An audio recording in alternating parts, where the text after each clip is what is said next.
Good afternoon.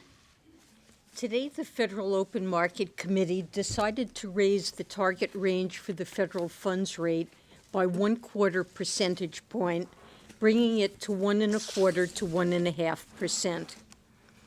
Our decision reflects our assessment that a gradual removal of monetary policy accommodation will sustain a strong labor market while fostering a return of inflation to 2%, consistent with the maximum employment and price stability objectives assigned to us by law.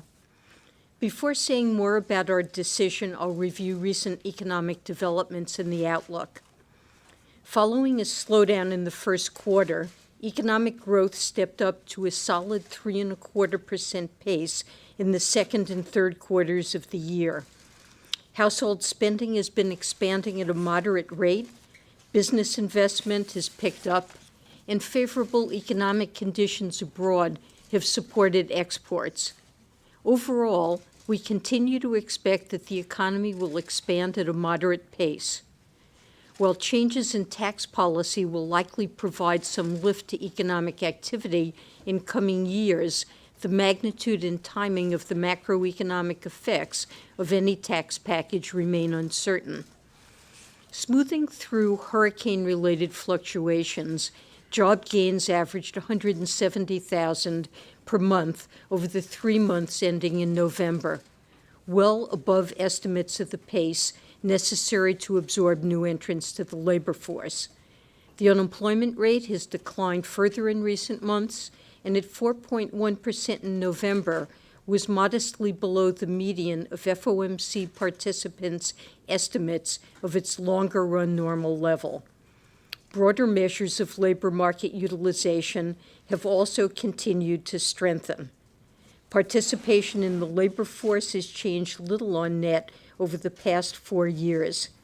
Given the underlying downward trend in participation, stemming largely from the aging of the U.S. population, a relatively steady participation rate is a further sign of improved conditions in the labor market. We expect that the job market will remain strong in the years ahead. You may have noticed that we altered the statement language about the labor market outlook. This change highlights that the committee expects the labor market to remain strong, with sustained job creation, ample opportunities for workers, and rising wages. We anticipate some further strengthening in labor market conditions in the months ahead. However, we expect the pace of job gains to moderate over time as we gradually reduce the degree of monetary policy accommodation. Allowing the labor market to overheat would raise the risk that monetary policy would need to tighten abruptly at a later stage, jeopardizing the economic expansion. Even with a firming of economic growth and a stronger labor market, inflation has continued to run below the FOMC's 2% longer-run objective. The 12-month change in the price index for personal consumption expenditures was 1.6% in October, up a bit from the summer, but still below rates seen earlier in the year. Core inflation, which excludes the volatile food and energy categories, has followed a similar pattern and was 1.4% in October. We continue to believe that this year's surprising softness in inflation primarily reflects transitory developments that are largely unrelated to broader economic conditions. As a result, we still expect inflation will move up and stabilize around 2% over the next couple of years. Nonetheless, as I've noted previously, our understanding of the forces driving inflation is imperfect. As emphasized in our statement, we will carefully monitor actual and expected inflation developments relative to our symmetric inflation goal. And as I've noted before, we're prepared to adjust monetary policy as needed to achieve our inflation and employment objectives over the medium term. Let me turn to the economic projections that committee participants submitted for this meeting. As always, participants condition their projections on their own individual views of appropriate monetary policy, which in turn depend on each participant's assessment of the many factors that shape the outlook. The median projection for growth of inflation-adjusted gross domestic product, or real GDP, is 2.5% this year and next, and moderates to 2% by 2020, a bit above its estimated longer-run rate. The median projection for the unemployment rate stands at 4.1% in the fourth quarter of this year and runs close to 4% over the next 3 years, modestly below the median estimate of its longer-run normal rate. Finally, the median inflation projection is 1.7% this year, 1.9% next year, and 2% in 2019 and 2020. Compared with the projections made in September, real GDP growth is a little stronger, the unemployment rate is a bit lower, and inflation is essentially unchanged. Participants generally identified changes in tax policy as a factor supporting this modestly stronger outlook, although many noted that much uncertainty remains about the macroeconomic effects of the specific measures that ultimately may be implemented. Returning to monetary policy, for the past 2 years, the FOMC has been gradually increasing its target range for the federal funds rate as the economy has continued to make progress toward our goals of maximum employment and price stability. Our decision today continues this process. We still expect that the ongoing strength of the economy will warrant gradual increases in the federal funds rate. That expectation is based on our view that this rate remains somewhat below its neutral level. That is, the level that is neither expansionary nor contractionary and keeps the economy operating on an even keel. Because the neutral rate currently appears to be quite low by historical standards, the federal funds rate would not have to rise much further to get to a neutral policy stance. But because we also expect the neutral level of the federal funds rate to rise somewhat over time, additional gradual rate hikes are likely to be appropriate over the next few years to sustain a strong labor market and stabilize inflation around our 2% longer-run objective. Even so, the committee continues to anticipate that the longer-run neutral level of the federal funds rate is likely to remain below levels that prevailed in previous decades.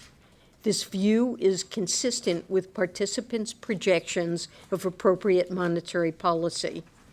The median projection for the federal funds rate is 2.1% at the end of next year, 2.7% at the end of 2019, and 3.1% in 2020.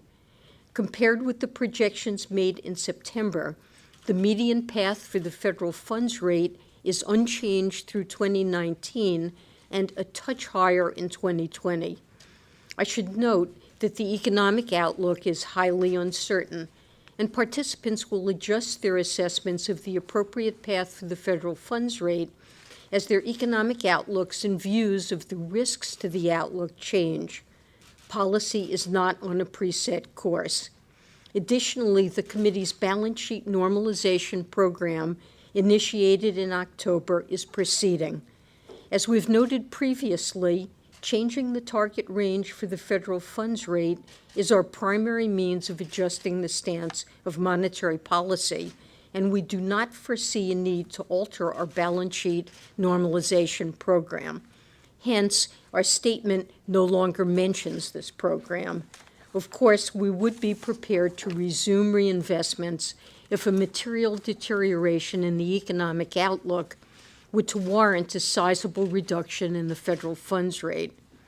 Finally, I'd like to note that although I have one more FOMC meeting to attend in the new year, this will be my last scheduled news conference.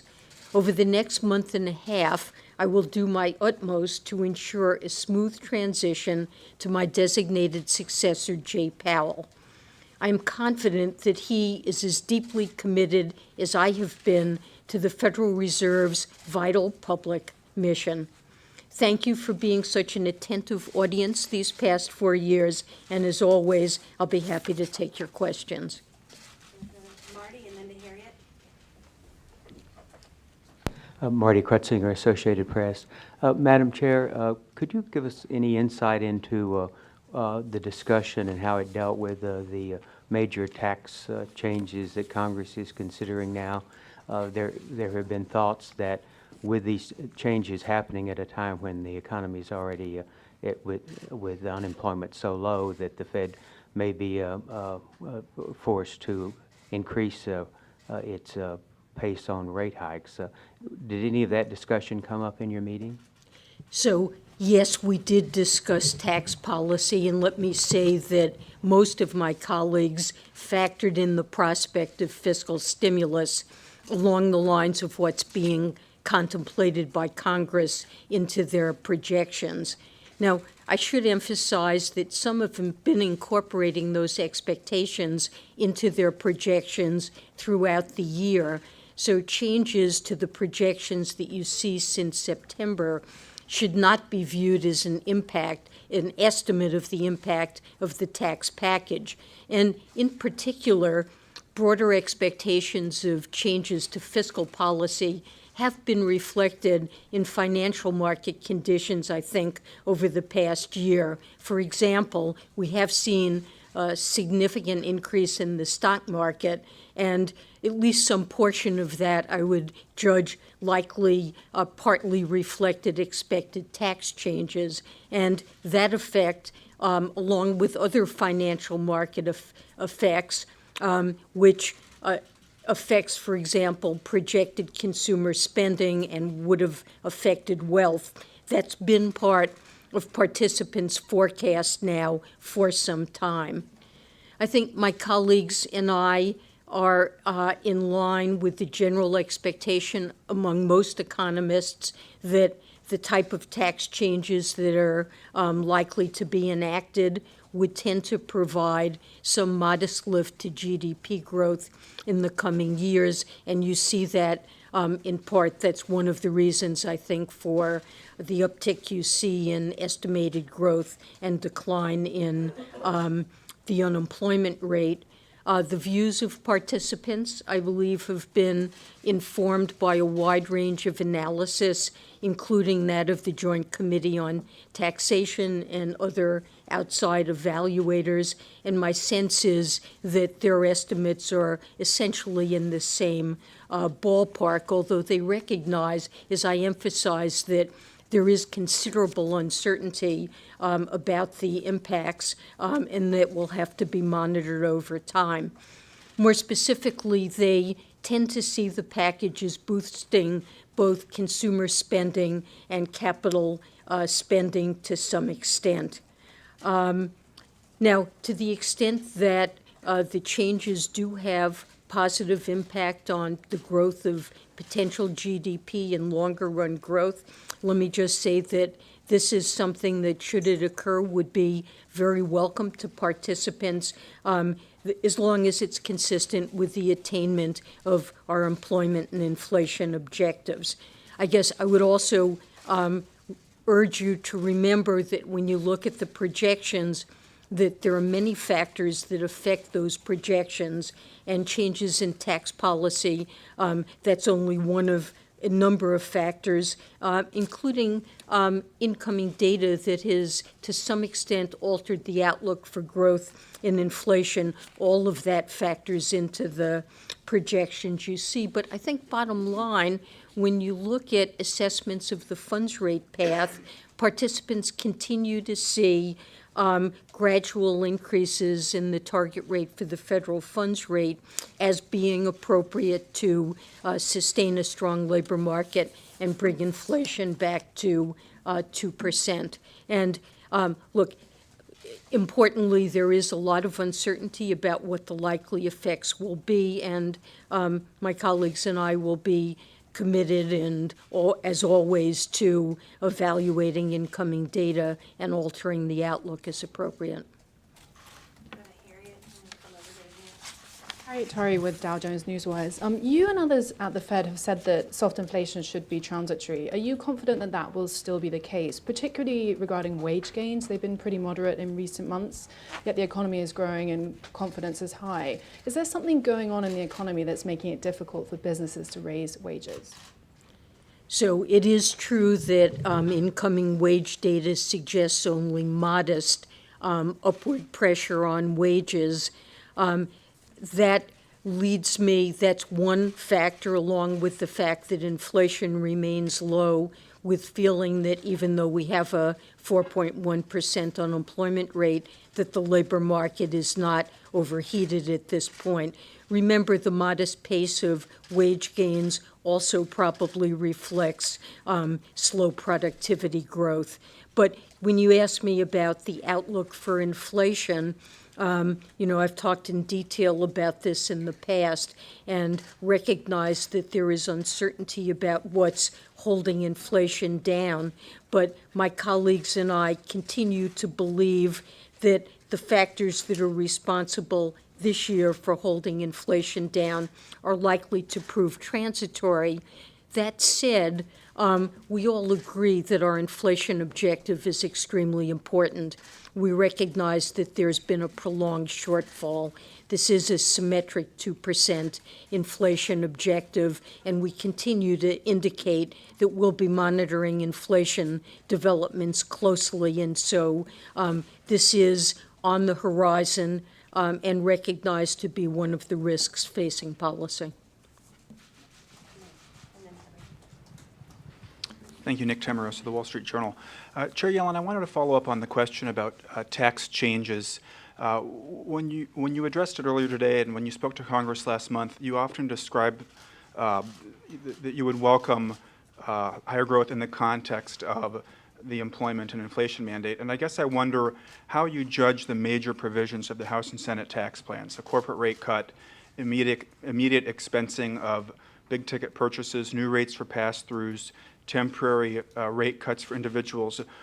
Do you see those on balance boosting the productive capacity of the U.S. economy as opposed to simply increasing aggregate demand? And related to that, how would you view the benefit of such tax changes now when the economy is nearing full employment versus at earlier periods when there was greater resource slack? So I think my colleagues and I mainly see the likely tax package as boosting aggregate demand, but also having some potential to boost aggregate supply. So changes on the corporate tax side, the reduction in the corporate tax rate, expensing, will lower the cost of capital. And while there are a range of estimates and uncertainty about how much stimulus that will provide to investment, in general, I would see some stimulus to investment. In terms of aggregate supply effects, a stronger pace of investment could boost capital formation and thereby raise productivity growth and potential GDP or output to some extent. Exactly how large those effects might be remain uncertain, but that is a channel. And I suppose it's also possible, I'm uncertain how significant this would be, that lower marginal effective tax rates for those groups that will see them could boost labor supply.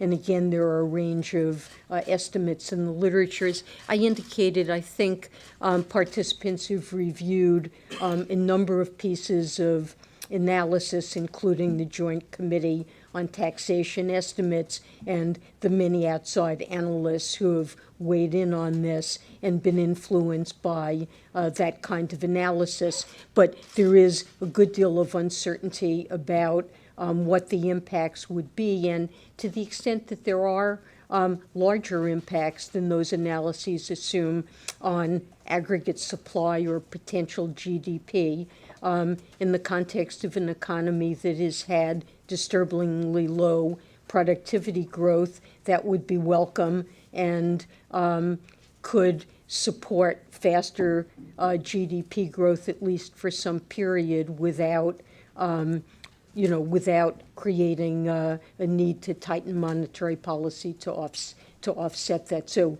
there are potentially both demand and supply effects here. So importantly, you really don't, at the end of the day, see very much change in the federal funds rate path. Participants do recognize that the unemployment rate is lower than their estimates of its long-run sustainable rate. So I think we are in the vicinity of full employment.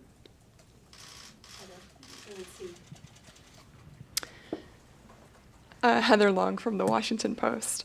You've mentioned that the committee thinks there will be wage increases next year. I'm wondering if you could clarify if that is coming in part or mostly from the changes to the tax plan. Is that what the expectation is, would drive the wage increases? And I was also wondering, I've heard from so many female economists in academia and at the Fed about what an inspiration you've been to them and how melancholy they will be to see you go. I was wondering if you just had any final words to young females and minorities who may be looking to enter economics or banking profession and rise to your level.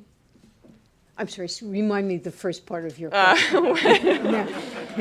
Wages, is wages, the tax yeah. policy driving wage increase expectation? Well, I think generally, in a strong labor market where many firms are having difficulty finding qualified workers, we would expect just through normal demand and supply channels to see some upward pressure on wage growth over time. And as the labor market is tightened, we've seen some very gradual drift upward in wage gains. It remains at a low level, but would expect in the context of an ongoing strong labor market to see some upward pressure. And I believe that's the main thing that my colleagues are factoring in. On your question on advice to women and minorities, in the Federal Reserve, my colleagues and I are very focused on wanting to see and do what we can to foster greater participation of women and minorities in economics. We would love to, if we could, increase our hiring ourselves of women and minorities. And we see that both women and minorities are studying economics in disproportionately and disturbingly low numbers. Although the women in STEM fields generally are about even with men, represent about 50% in economics.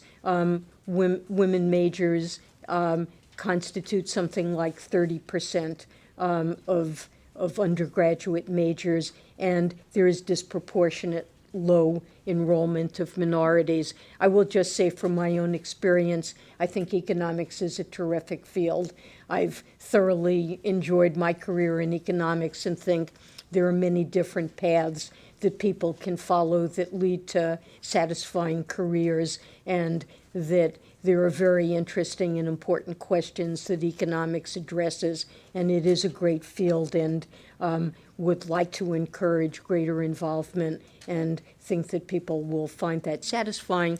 And just in terms of the kinds of research that's done in the field, I think also a greater diversity, more women and minorities, may change the focus to some extent of the questions that people choose to look at and the analysis that they bring in, range of thinking that bears on research, and all of that would be a healthy development. Steve and then Donna.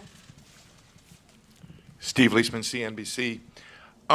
Every day it seems we look at the stock market, it goes up triple digits in the Dow Jones. To what extent are there concerns at the Federal Reserve about current market valuations, and do they now, or should they, do you think, if we keep going on this trajectory, should that animate monetary policy? Finally, maybe as a sign of what's been going on with valuations, this cryptocurrency called Bitcoin keeps going up every day. What is the policy of the central bank of the United States of the introduction, use, and incredible rise in popularity of Bitcoin? Okay, so let me start, Steve, with the stock market generally. I mean, of course, the stock market has gone up a great deal this year, and We have, in recent months, characterized the general level of asset valuations as elevated. What that reflects is simply the assessment that looking at price-earnings ratios and comparable metrics for other assets other than equities, we see ratios that are in the high end of historical ranges, and so that's worth pointing out. But economists are not great at knowing what appropriate valuations are. We don't have a terrific record, and the fact that those valuations are high doesn't mean that they are necessarily overvalued.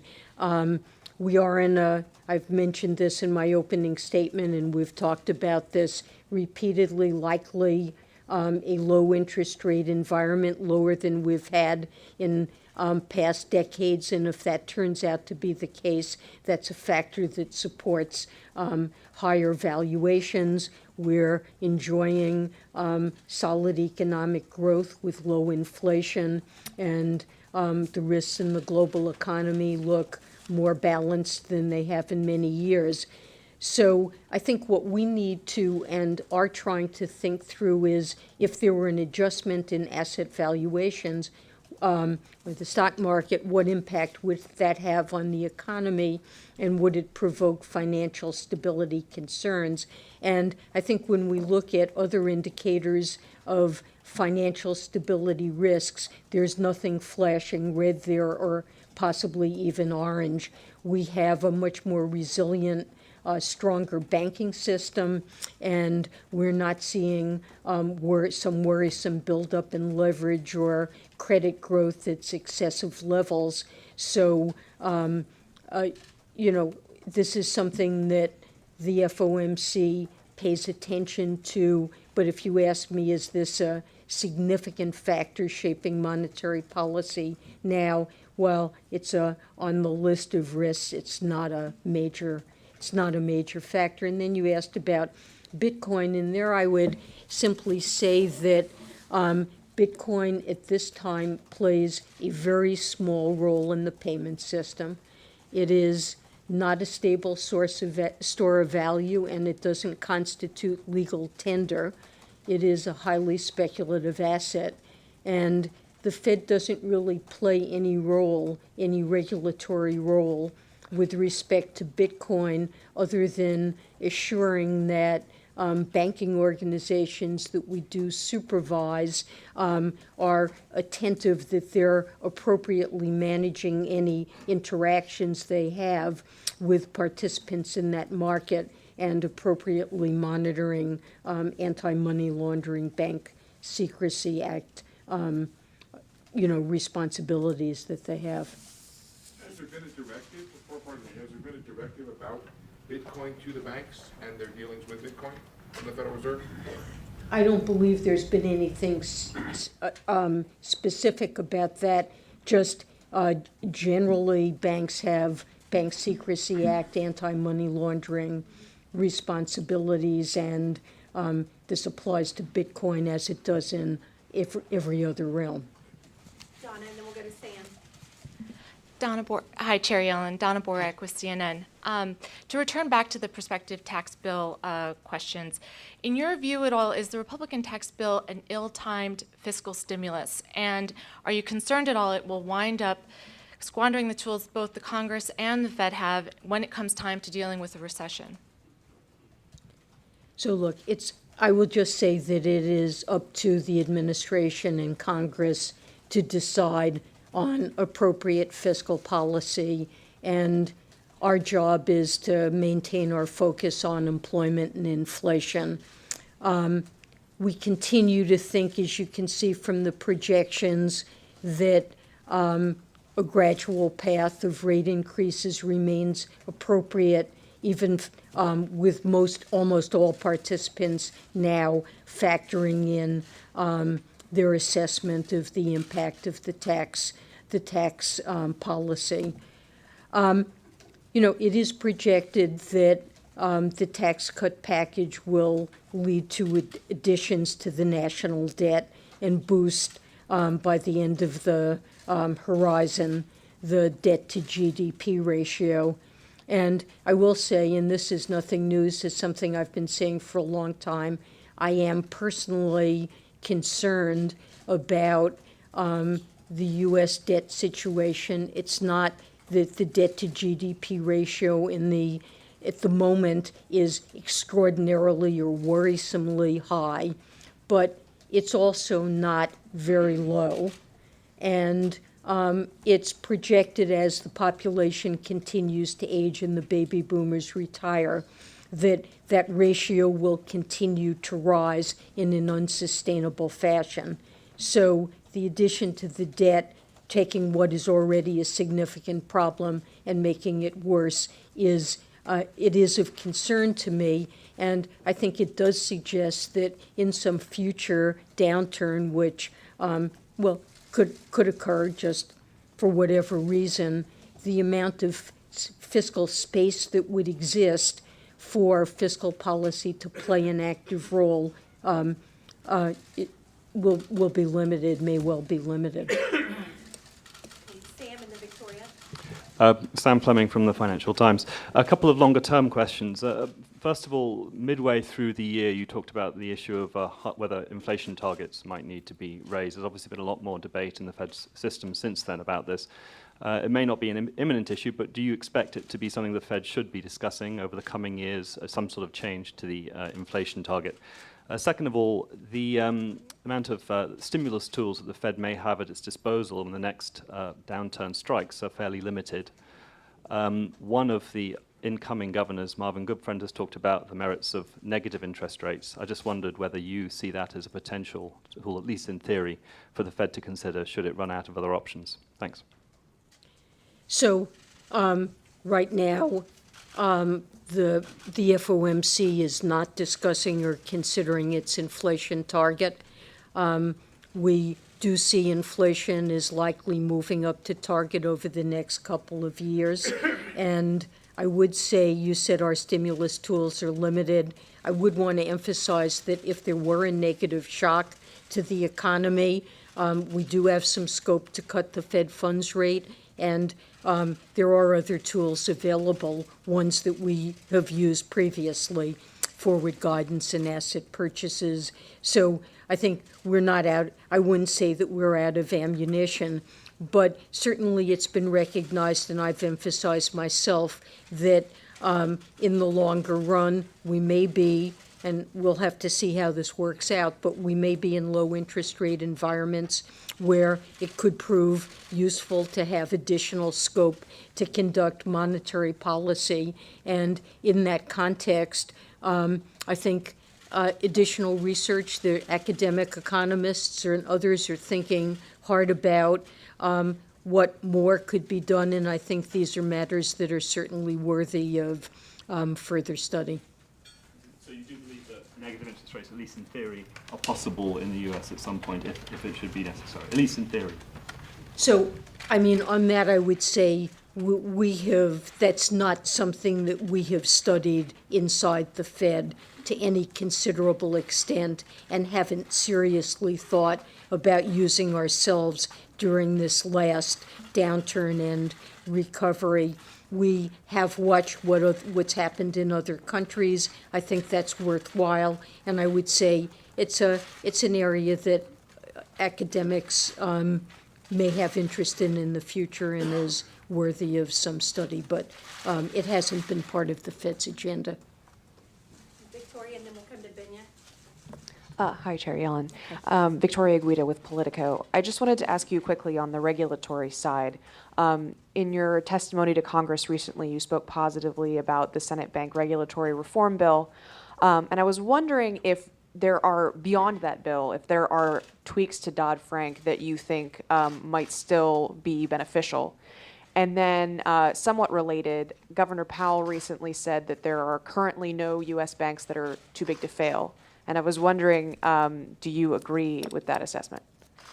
Well, I mean, you know, I think I'm not familiar with every detail of the bill, but I think the bill does address a wide range of issues that, you know, we've highlighted in the past as being ones where perhaps additional flexibility to tailor our supervisory requirements would be worthwhile.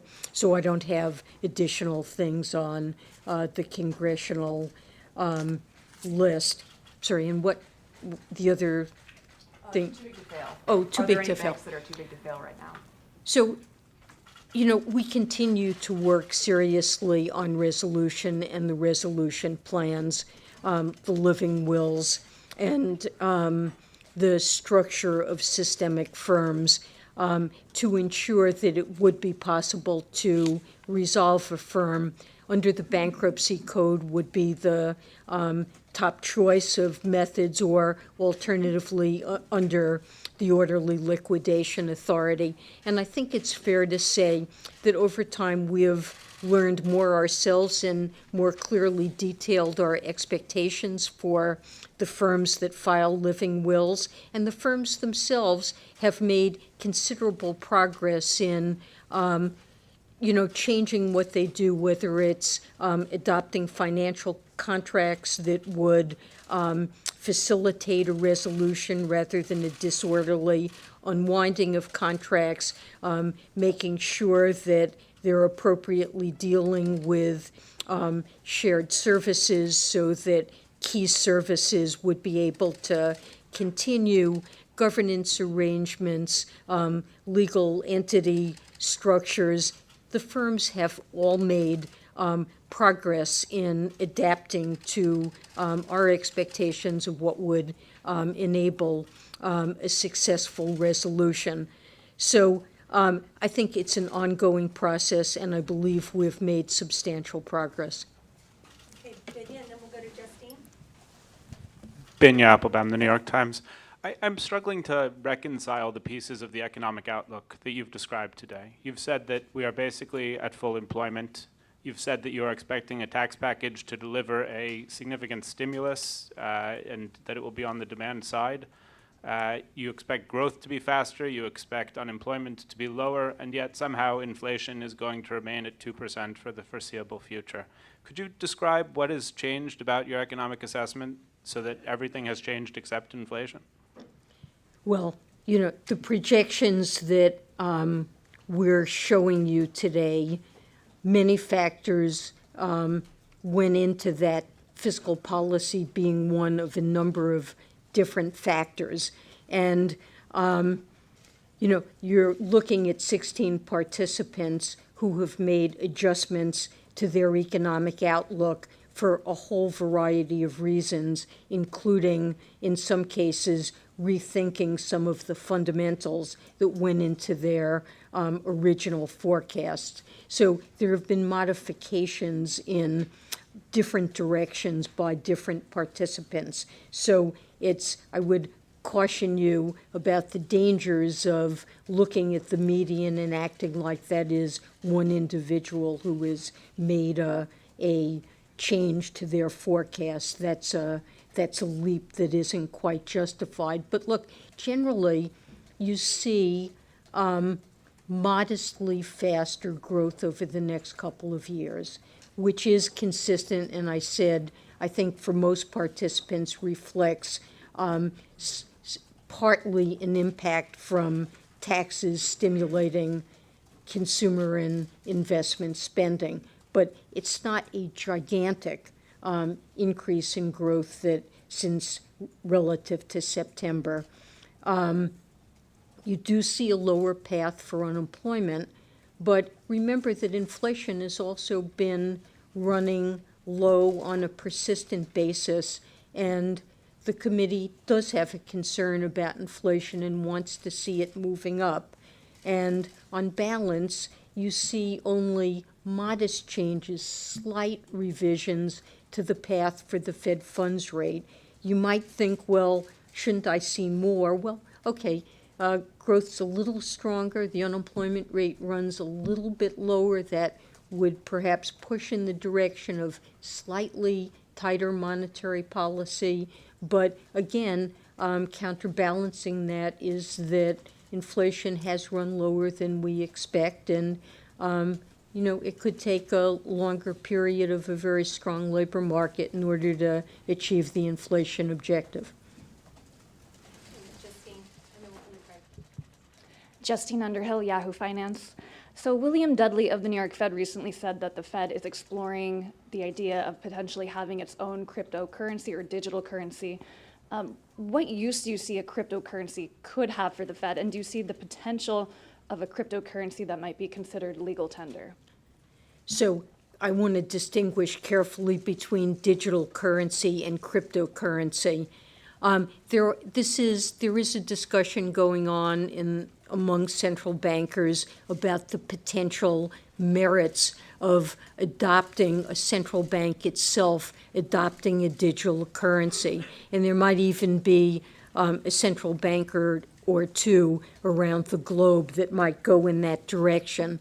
But I really want to caution that this is not something the Federal Reserve is seriously considering at this stage while we're looking at research on this topic.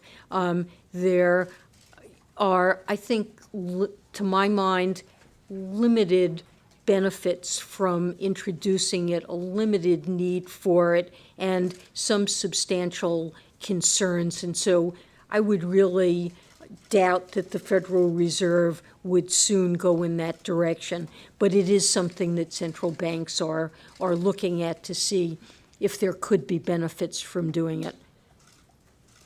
Craig, and then Nancy, and then John. Chair Yellen, before I ask this question, thanks for your stewardship of the economy, the benefits of which I've seen in some of the harder hit parts of my own family. So, Thank you. Your tenure, we've seen 6 Federal Reserve presidents appointed. One was a woman and 5 were men. So I'd like to know how that comports with your commitment to gender diversity. And second, I wonder if you think this process of appointing Reserve Bank presidents needs to be more transparent and accountable. Recently, the Richmond Fed board took 11 months and they came up with a candidate who was another Fed board member. And so I'm wondering what you would say to critics who say that looks like cronyism, and if you think, you know, this could be simply a more open process. These are votes on national monetary policy, after all. So I would agree with you that these are important appointments. Under the Federal Reserve Act, the non-banking directors of the reserve banks have responsibility for conducting a search, and the Board of Governors has to sign off on the candidates. We've made very clear, and we monitor ongoing searches very carefully to make sure that absolutely every effort is made to create a pool that is diverse and that there be a national search, and that every attempt should be made to create a diverse pool. At the end of the day, we cannot guarantee that the outcomes of these searches will result in an increase in diversity. I mean, I've been very pleased to see that there's been some success in that regard, but we have signed off on the individuals who were appointed and have held the view that these are individuals who were qualified to serve in these positions. So I would hope to see greater diversity. It has been a challenge to achieve that. Should the process be more open somehow? Well, I think the process has become more open, and a number of the recent searches, there has been outreach, public outreach, information on websites, acceptance of potential names and nominees, and those have gotten careful consideration. There have been meetings in some cases with community groups to try to enlarge the pool and get suggestions, and I think that's appropriate, and I think it has moved in the direction you're suggesting. Nancy, and then John. Nancy Marshall-Genzer with Marketplace. I'm wondering if you have any advice for incoming Chair Powell. Well, my colleague, I've had the pleasure of working with him now for many years, and he's somebody who understands the Federal Reserve very well and shares its values. And as I mentioned in my opening statement, he is committed to the mission of the Fed, to its independence, and to its acting in a nonpartisan, non-political way. He is somebody who has participated in the FOMC now for many years. To the best of my knowledge, he's been part of the consensus. I don't believe he's ever dissented. I think there is strong consensus in the committee for the gradual approach that we've been pursuing, and Governor Powell has been part of that consensus. So I feel he's very well positioned and very knowledgeable of all the ins and outs of everything that the Fed does in supervision, in the payment system. He's played an active role there, and in monetary policy, and I have confidence that he is very capable of steering the Federal Reserve in the years ahead.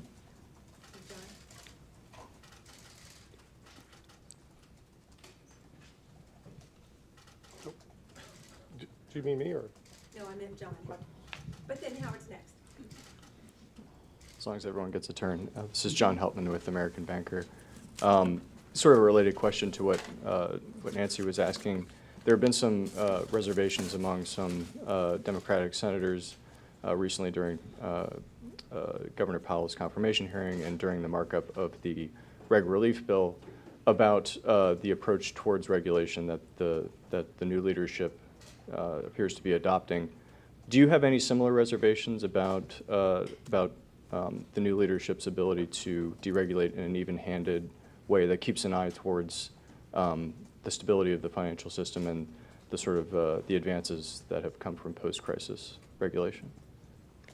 So I would say that all of my colleagues on the board have expressed a strong commitment to keep in place the core reforms that have produced a stronger financial system, and I'm considering their stronger capital, particularly for the most systemic institutions, higher quality capital, stronger liquidity requirements, a rigorous stress testing program, and resolution planning that will make it more possible to resolve a firm that encounters significant distress. So I have heard broad-based commitment to those things, and I think they are the core of the reforms we've put in place. I think all of us agree that it is appropriate to tailor regulatory requirements in all of those areas and others to the systemic footprint of firms. We've done a lot to do that, and I think there's more that could be done. And in some areas, it would require legislation in order to do that. But I believe all of my colleagues and I are in agreement on that. And we're also focused on community banks and want to find ways to relieve burden. So in those important ways, I do think that all of my colleagues are in the same place with respect to their priorities. Are there any important differences between your colleagues and your vision on regulation? So I have not seen anything emerge at this point that I would describe as a significant difference. Okay, Howard and then Greg. Hi, Howard Schneider with Reuters. So you mentioned in response to Steve's question that asset valuations you didn't think were on the sort of high priority risk list right now. So I'm wondering, what do you think is on that risk list? And more broadly, what have you left undone? You've gotten high marks for bringing the economy back towards its goals, but are there things that are going to nag you when you walk out of here in February and say, really, I wish I'd seen this to completion? I mean, we're not doing negative interest rates, we're not doing inflation framework. What's at the top of the to-do list that you are not getting to see to bring to ground here? So you asked about the risk list. there are always risks that affect the outlook. We tend to focus in our own evaluation on economic risks, and we've characterized them as balanced. And I think they are balanced. I can always give you a list of, potential troubles, international developments that could result in downside economic risk. But look, at the moment, the U.S. economy is performing well. The growth that we're seeing, it's not based on, for example, an unsustainable buildup of debt as we had in the run-up to the financial crisis. The global economy is doing well. We're in a synchronized expansion. This is the first time in many years that we've seen this. Inflation around the world is generally low. So I think the risks are balanced, and there's less to lose sleep about now than has been true for quite some time. So I feel good about the economic outlook. I feel, good that the labor market is in a very much stronger place than it was 8 years ago. We've created 17 million jobs. We've got a good, strong labor market and a very low unemployment rate. And I think that's been tremendously important to the well-being of American households and workers. And I feel very pleased when I hear anecdotes from firms that tell me they're having a hard time finding workers, and they talk about, given that they're taking on people with skills that don't quite match what they want, but they're training them and, giving them the training that they need in order to be able to fill jobs. I think that's a development that is a natural one that occurs in a strong labor market that tends to build human capital and worker skills, and that's a strong positive. As I mentioned, I think the financial system is on much sounder footing, and that we've done a great deal to put in place greater capital, liquidity, and so forth that make it less crisis prone, and that has been an important objective. What's on my undone list, you ask? We have a 2% symmetric inflation objective, and for a number of years now, inflation has been running under 2%, and I consider it an important priority to make sure that inflation doesn't chronically undershoot our 2% objective, and I want to see it move up to 2%. So most of my colleagues and I do believe that it's being held down by transitory factors, but there's work undone there in the sense we need to see it move up in line with our objective. We're going to Greg, and then we're going to Jen. Thank you, Chair Yellen. What do you think will be the drivers of inflation over the next couple of years? And how long will the committee go with low unemployment, low inflation, before you rethink monetary policy, this gradual rate hikes? Thank you. So, I think for a number of years, so we've had an undershoot of inflation for a number of years. We absolutely recognize that. I think until this year, undershoot was understandable. First, we had a good deal of slack in the labor market. Then we had plummeting oil prices. And beginning in mid-2014, there was a marked depreciation in the dollar. And those three factors held down inflation for a number of years. Now, in 2016, core inflation came very close to 2%. We seem to be on a path of inflation moving up. And this year, beginning in March, there seemed to be a sequence of negative surprises. Some reflect one-time factors that were easily identifiable, like a marked decline in quality-adjusted cell phone plans.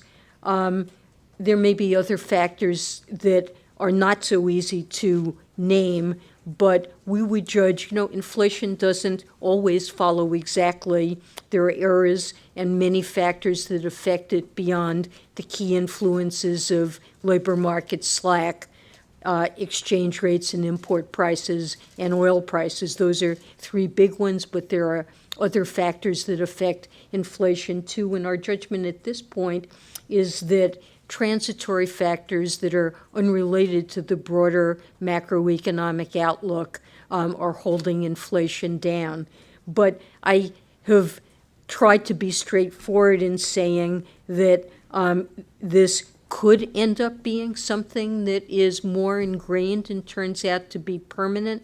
It's very important to watch it, and if necessary, rethink what's determining inflation. A possibility is that the longer-run sustainable rate of unemployment is low. It's been coming down. Estimates in the committee have come down. It's conceivable that they need to come down even more.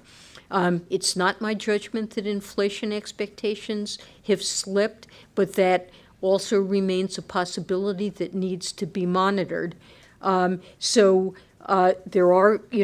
There could be a rethink of inflation. I think it's important to watch inflation outcomes carefully, and if we don't see inflation moving in the manner that the committee anticipates, to alter policy so that we do achieve our 2% objective. But at the moment, most of my colleagues and I believe we are on track to achieve it. Jim? Hi, Chair Yellen. Jim Pusengarrod, Los Angeles Times. I'm wondering, you mentioned this is your last news conference. What are your plans when you step down from the Fed? Are you going to remain in Washington? Will you go back to Berkeley? And also, I'm curious if you have any disappointment that you're not going to be continuing in this job as some of your predecessors have done. So on my plans, I don't have anything definite for you. I guess I have home in Berkeley and expect to maintain it, but I would say my spouse is on the faculty. He's a professor at Georgetown and would like to stay in his job, and we expect to maintain Washington as our base, but I don't have any definite plans. Let's see. And you asked me if I'm disappointed. So let me just say that I have served in senior positions in the Federal Reserve now for quite a long time. I became president in San Francisco in 2004, and I've participated in the FOMC since that time as president, as vice chair, and as chair, and it's been an immensely rewarding experience for me. I feel very positive about what we've been able to accomplish, and feel tremendous loyalty to the institution. So I did make the judgment that this is the right time for me to leave, but I feel I have served in senior positions at the Fed for a long time, and it's really been an honor and a privilege for me to have had a chance to do so.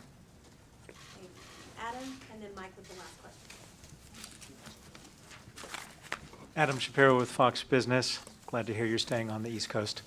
I was just curious, I wanted to follow up to the Bitcoin questions, but because you've lived through what we all experienced in 2007, 2008, and should the Fed take a more active role in trying to identify who some of the counterparty and what the exposure is with Bitcoin as a potential threat to financial stability? Just the best minds at the Fed can sometimes miss these kinds of threats. Your predecessor, Mr. Bernanke, actually said in 2007 that the contagion from subprime would not affect the housing market or the economy. So are we underestimating the potential threat from Bitcoin as it runs up in value? Well, I certainly agree that it's important for the Fed to attempt to understand emerging risks to financial stability, and to be looking not just in the banking system, but outside it for developments that could pose financial risks. And we are doing that. And I would say one of the changes during my tenure is we decided in the aftermath of the crisis that we needed to devote considerable resources to financial stability, to monitor for emerging threats, and now we have at the board a full-blown division of financial stability that's involved in doing that. Now, when you ask about Bitcoin, I still see the financial stability risks from it as limited. Often risks threatening financial stability arise when there's exposure of the banking system to fluctuating asset valuations. And I really don't see any significant exposure of our core financial institutions to threats from Bitcoin. If its value were to fluctuate, I don't see a threat to our core financial institutions. So undoubtedly, there are individuals who could lose a lot of money if Bitcoin were to fall in price, but I really don't see that as creating a full-blown financial stability risk. Okay, Mike McKee with the last question. Michael McKee from Bloomberg Television and Radio. I suppose I should be asking you a valedictory question since it's the last question, but I don't think you can top what you've already said, so let me just do a couple of cleanup questions here. President Trump, while you were speaking, just said that he thinks his tax plan will produce 4% growth. Do you think that is possible? Second, do you think that there is any Fed blame or complicity in the flattening of the yield curve, and are you worried that there might be some sort of policy mistake built into that that could slow the economy? And the last question, which is a bit of a valedictory, is one that everybody on Wall Street has wanted to ask you for 4 years. Since this is your last press conference, can you tell us which dot is yours? Well, I can answer the last question first. The answer is no. I've never been willing to reveal which dot is mine, and I'm not going to change that now. So, my assessment, and I think most participants' assessments, as I said, of the impact of the tax policy on growth has been informed by work by the Joint Committee on Taxation and other analysts. And everyone recognizes that there's uncertainty about what the economic effects would be, and I wouldn't want to rule anything out. It is challenging, however, to achieve growth of the levels that you mentioned. Look, if the package were to stimulate growth of that magnitude, let me just say again, the Federal Reserve would welcome that. If it's a favorable supply side developments that would be compatible with the attainment of our employment and inflation objectives, that's something that would be very, very welcome, but it would be challenging to achieve numbers like that. Let's see, I think you also then asked me about the yield curve, and I mean, there is much discussion about yield curve inversions and whether or not a flattening yield curve could signal a recession. Is that the brunt of your question? And whether the Fed has made it, if there's a policy mistake embedded in that. So this is something that we discussed and have looked at. The yield curve has flattened some as we've raised short rates. The flattening yield curve mainly reflects higher short-term rates.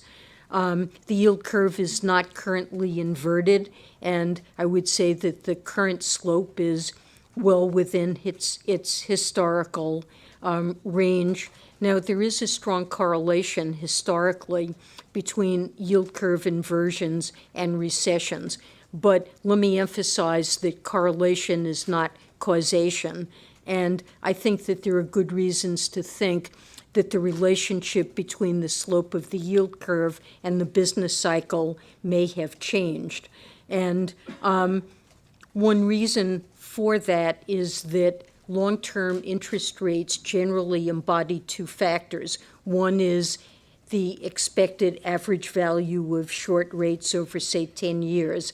And the second piece of it is a so-called term premium that often reflects things like inflation risk.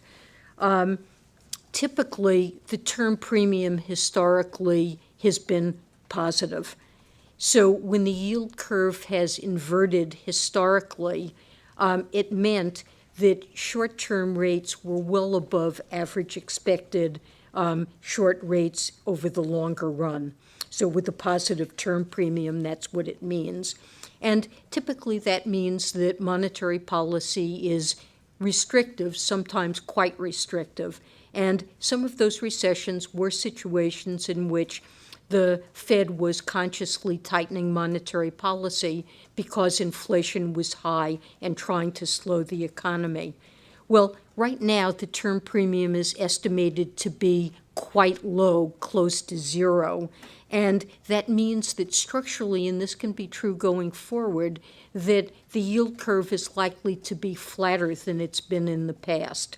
And so it could more easily invert if the Fed were to even move to a slightly restrictive policy stance. You could see an inversion with a zero term premium. So I think the fact the term premium is so low and the yield curve is generally flatter is an important factor to consider. Now, I think it's also important to realize that market participants are not expressing heightened concern about the decline of the term premium. And when asked directly about the odds of recession, they see it as low, and I would concur with that judgment. Okay, thank you. Thanks very much.